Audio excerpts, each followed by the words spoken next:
You're watching Socks, Dougs and Rock and Roll with me, Dougs, and I'm joined by Cheshire's most energetic live act, Sumokings. Evening all, would you like to introduce yourselves and what you play and what you do? I'm Steve, I play lead guitar, synth and backing vocals. And Jay, play drums. I'm Faz and I play bass and sing. How are you, chaps? Not bad. Yeah. Very good. Yeah, good. Now, Good with a capital G. good with a capital G. That's great. Great with a capital G. It's even better. Even better. We're going to keep going this, couldn't we? If we think of words beginning with G, they meant the same thing. A giraffe. They mean the same thing. With a capital. Gosh, G. Alright, okay, so Moving on. Sumokings, you're missing one. Tell us what's happened. We're missing a king. We're missing a king. Yeah. What's there's three of you instead of four. Yeah, Ad's decided to leave, but it sort of helped us. I mean, we had an idea of sort of bringing in the electronics and going down the avenue we always wanted to go down but couldn't before. And with him gone, we've kind of managed to sort of reinvigorate ourselves. Indeed, yeah. I'm doing a lot more stuff on the computer now, so we're tying in a lot of samples with our music before, and it means that we can, even though we've lost a member, we can still have the same kind of full sound that we had before. So Faz has moved from rhythm guitar to bass, and then I'm doing lead guitar and also doing samples as well. So that's all sort of tying it all together and creating the kind of full sound that people have seen before will associate us with. That's not to say that we don't miss Ad. He was a good part of the band. But it just came to that point, I think, where we had to separate and go out with So I mean, did these changes come about before Ad left, or is it kind of like this sparked the change back to? pretty much started it. I think we all wanted to try it that way, but it was just. I think we were quite set in our way of doing things, and We got quite into just doing it. And I don't think we were going to change it. We were always going to be, we had a set sort of ritual for how we do a song, set structure, and we just did it all the time. As a consequence, a lot of our songs are very same. Right. I agree, won't we? But and it's like we're now experimenting with them same songs, and we're like reaching the potential of getting so much out of them. We've only been, because the actual songs we have, we've only got like 2 new ones, haven't we? Everything else is the same. We're just sort of re-imaging it, reimagining it. Yeah, reimagining. Yeah. So it's all been about sort of filling the void that's left when you lose a member in the band, but also changing the songs around to make them more linked in with sort of modern computer type music and type sort of style. So yeah, it's sort of reimagining the same songs. So people that have seen us before still recognise the songs, but there'll be something new for them in there too. the energy's still there. Yeah. I mean, when people watch us, they always. I think frantic is a word that gets bandied about, and that's still evident. Still, Songs. How is the process going with writing new music with this new sound? It's exciting. It's exhausting. It is though, isn't it?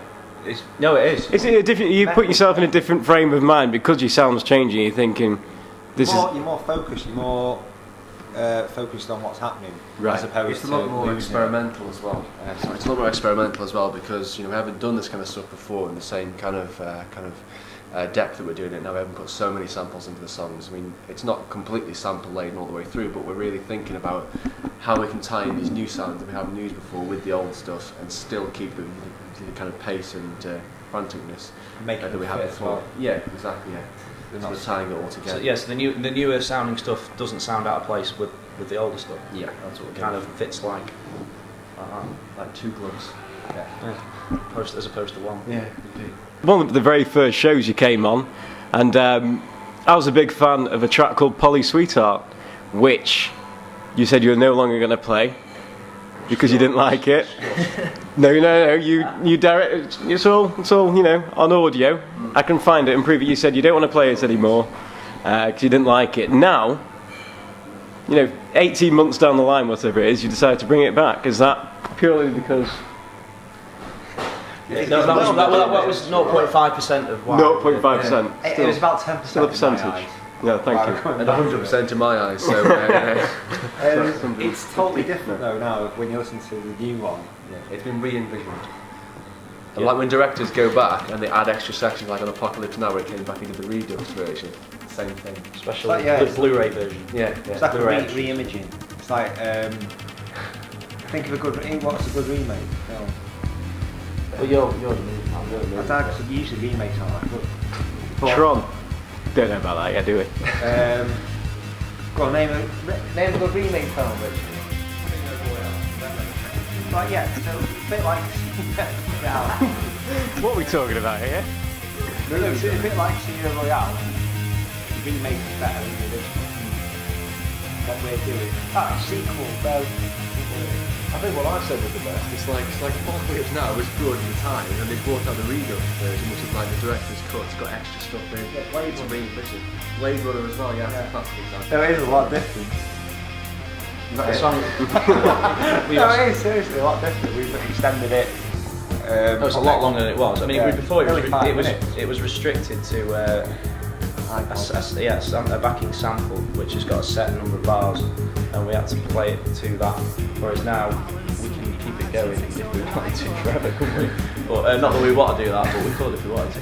I mean, basically the new software, the new technology we're using enables me to like decide when the song's going to move on to different bits. So I mean, if we want to sort of take a build and make it go longer, we can do that. We can also like, make a bit go shorter as well. So you play you played a live gig with the new sound. That was last Friday. Yeah, we played two. You played two. One with Proud Mary and one with Answering Machine. And so how your usual fans that come to all your gigs, how they found the new sound? Are they receptive to it, or are they a bit like, oh, change? Well, I think the majority of I've seen the positives and see it as a step forward. There's one or two that we had a little phase I think last year where we were a bit aggressive. I think We would smash things up. we would smash things up. I mean, I had a bit of an attitude. No, so we had to we did as a band. I think we did a lot of time out soul searching. I did personally, and now it's sort of like we're trying to get the right balance of channeled aggression in the right way, which is still in a positive way. Into the music. Yeah, into the music and letting the music sort of do the talking.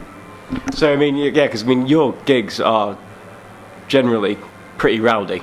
Yeah, Both. it's rowdy in a different way now. And there's one or two I think don't like the fact that destructive edge is gone, which fair enough, but for us, I think as a band, it's not the right thing, is it? I mean, we would smash things, literally smash things up, and I think we were banned from venues for doing it.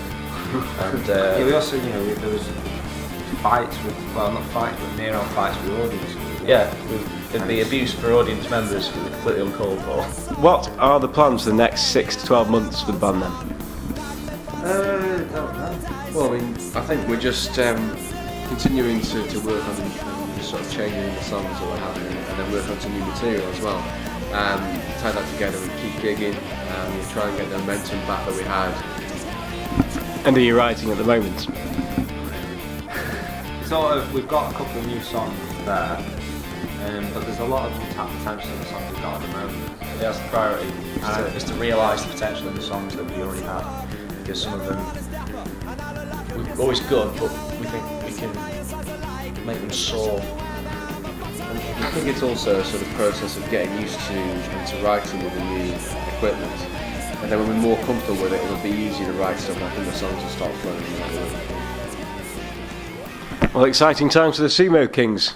Gents, it's been great speaking to you, and all the best for the future. Thank you very much. Cheers.